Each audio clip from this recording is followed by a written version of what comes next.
Hello বন্ধুরা, তোমরা সবাই কেমন আছো? তো কিছুদিন আগে WBSSCর গ্রুপ সি গ্রুপ ডির এক্সামের নোটিফিকেশান বেরিয়েছে। তো তার উপর ভিত্তি করে আজকে আমি গণিতের ওপর কিছু খুব ইম্পর্টেন্ট অঙ্ক করব নাম্বার সিস্টেমের ওপর। তো এই অঙ্কগুলি দেখে না এরকম টাইপ বা এই অঙ্কগুলি আসতে পারে। তো তোমরা প্রথমে কোশ্চেনগুলো ভালো করে দেখবে। তো এখানে প্রথম কোশ্চেনটা দেওয়া আছে কি √12 মাইনাস √12 মাইনাস √12 ডট ডট কি ইনফিনিটি পর্যন্ত দেওয়া আছে। তো এক্ষেত্রে অঙ্কগুলি এরকম যদি দেওয়া থাকে, প্রথমে আমরা কী করব না, এই 12কে আমরা দুটি পরস্পর মৌলিক সংখ্যাতে ভাঙবো। তাহলে এখানে মৌলিক সংখ্যাতে ভাঙলে কত হবে না, আমি যদি 3 গুণিতক 4 লিখি সেক্ষেত্রে আমার 12 হচ্ছে। এটা কি পরস্পর মৌলিক? এবার দেখতে হবে কি এখানে কি চিহ্ন আছে। যদি এই চিহ্ন মাইনাস চিহ্ন হয় তবে অ্যান্সার হবে কি না, যেটা ছোট সংখ্যা, যেটা ছোট সংখ্যা সেটা হচ্ছে অ্যান্সার। তাহলে এখানে ছোট সংখ্যাটা কত না 3। তাহলে এখানে অ্যান্সার হচ্ছে কত না, অ্যান্সার হচ্ছে 3। একই রকমভাবে যদি এখানে আমরা কি রুট দেওয়া আছে, সেক্ষেত্রে কি আমরা দেখব না, প্রথমে কি বলছি এরকম যদি রুট দেওয়া থাকে, সামনে এরকম চিহ্ন দেওয়া থাকে, এটা আর ইনফিনিটি পর্যন্ত দেওয়া থাকে, সেক্ষেত্রে আমরা কী করব, প্রথমে সংখ্যাটাকে দুটি মৌলিক সংখ্যার উৎপাদকে ভাঙবো। তাহলে এটাকে ভাঙলে কত হবে না 2 গুণিতক 3, এটা মৌলিক উৎপাদকে ভাঙলো। তো এক্ষেত্রে কী আছে না, এক্ষেত্রে আমাদের যোগ চিহ্ন আছে। তো যদি যোগ চিহ্ন থাকে সেক্ষেত্রে কি না, সেক্ষেত্রে বড় সংখ্যাটা কী হবে সেটা হচ্ছে অ্যান্সার। তাহলে এখানে বড় সংখ্যা কত 3, তাহলে এখানে 3 হবে কত অ্যান্সার, তাহলে কত হবে অ্যান্সার হবে 3। এবার আমরা দেখে নিচ্ছি, এবার আমরা 3 নম্বর অঙ্কটা খুব ইম্পর্টেন্ট অঙ্ক।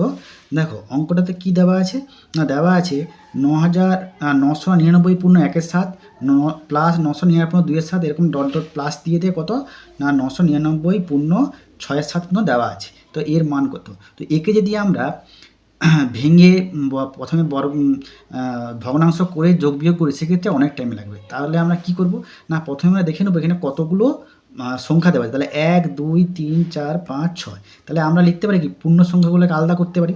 তাহলে এখানে কত না 999 গুণিতক কতগুলো আছে, 6টা সংখ্যা আছে, তাহলে আমরা 6 লিখে দিলাম। এরপরে আমরা কি করব না যোগ চিহ্ন দেবো। এরপরে কি শুধু ভগ্নাংশগুলো লিখবো কত না 1/7 প্লাস 2/7 প্লাস ডট ডট কত আমি 6/7 পর্যন্ত লিখে নিলাম। এবার দেখো এই যে যোগফলটা আমি যদি এমনিভাবে করি তাহলে আমাদের অনেক টাইম লাগবে। আমি এখানে একটা কি শর্টকাট ট্রিক্স ইউজ করব। ট্রিক্সটা কি দেখে নাও। আচ্ছা এখানে কি দেওয়া আছে না 999 গুণিতক 6। আচ্ছা এটাকে আমি লিখতে পারি কি না 1000 মাইনাস 1 গুণিতক 6।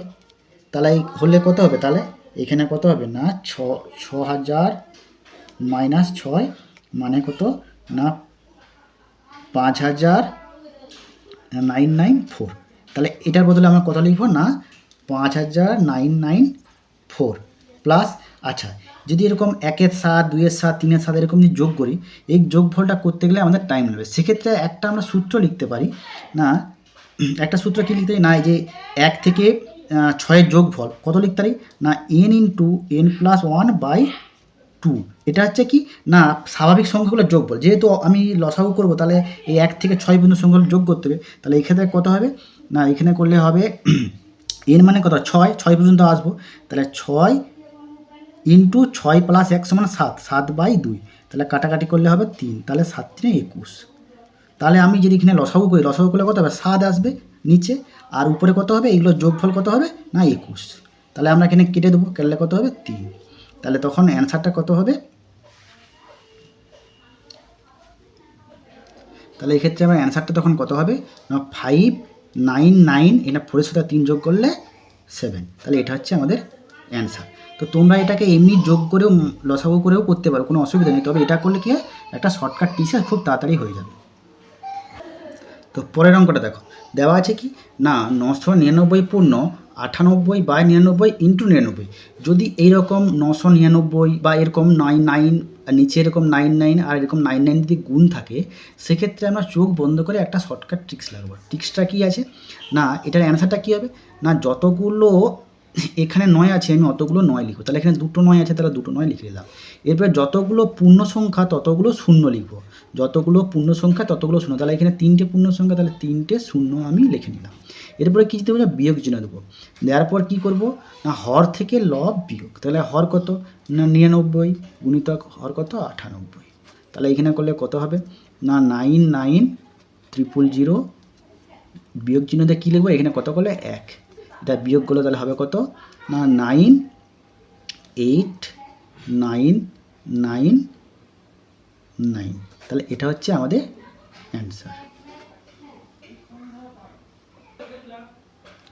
দেখো আবার একই রকম একটি অঙ্ক, তাহলে কী দেওয়া আছে একই রকমভাবে, তাহলে এখানে ওই একই রকম ফর্মেটে অঙ্কটি দেওয়া আছে। তো সেক্ষেত্রে আমরা কী করব না এইখানে যতগুলো 9 অতগুলো আমি 9 লিখব, তাহলে কত 3টে 9, এরপর যতগুলো পূর্ণ সংখ্যা ততগুলো কি 0, তাহলে 3টে পূর্ণ সংখ্যা, তাহলে 3টে 0।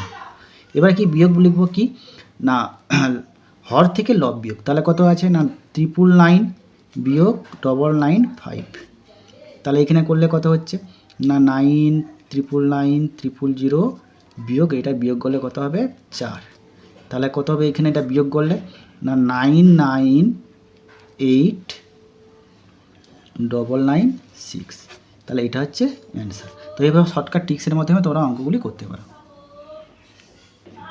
দেখো আরেকটা রুটের অঙ্ক দেখছি, যদি অঙ্কে এরকম দেওয়া থাকে √12 ডট ডট ইনফিনিটি পর্যন্ত দেওয়া থাকে, যদি এরকম ফর্মেটে থাকে কোনো মাঝখানে যদি না কোনো চিহ্ন থাকে, সেক্ষেত্রে আমরা কী করবো না চোখ বন্ধ করে রুটের ভিতরে যে সংখ্যাটা সেটা হবে অ্যান্সার। তাহলে এখানে কী হবে অ্যান্সারটা কত না 12, কিন্তু অবশ্যই এখানে ইনফিনিটি থাকতে হবে।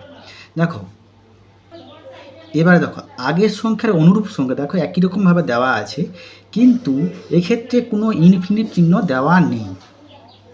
তো এক্ষেত্রে ইনফিনিট চিহ্ন দেওয়া নেই, তো সেক্ষেত্রে আমরা কী করবো না সেক্ষেত্রে আমরা একটা ট্রিক্স লাগাবো, ট্রিক্সটা কি না x⁴n-1/2n, এখানে এক্সের মান হচ্ছে রুটের ভিতরে যে সংখ্যাটা থাকবে সেটা, তাহলে কত আছে 12, আর এনের মান সমান করতে আছে এইখানে যতগুলো সংখ্যা আছে 1 2 3 4 চারটে, তার মানে এখানে n সমান 4।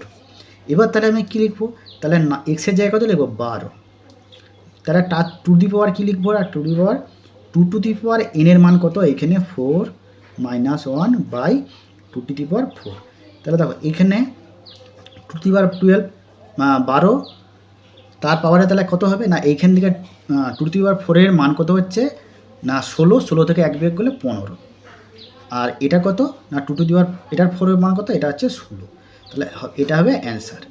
তো দেখো শুধু পার্থক্য কি না এখানে ইনফিনিটিভ চিহ্ন দেওয়া আছে, আর তার জন্য অ্যান্সারটা হচ্ছে শুধু 12। যদি না ইনফিনিট চিহ্ন দেওয়া থাকে তাহলে সেক্ষেত্রে কী হবে না সেক্ষেত্রে অ্যান্সারটা এই ট্রিক্সের মাধ্যমে করতে হবে। তো যদি ভিডিওটা ভালো লাগে থাকে তাহলে অবশ্যই শেয়ার এবং লাইক করে দেবেন, আর এরপরে নেক্সট ভিডিওতে আরও এরকম খুব ইম্পর্টেন্ট অঙ্ক নিয়ে আসবো।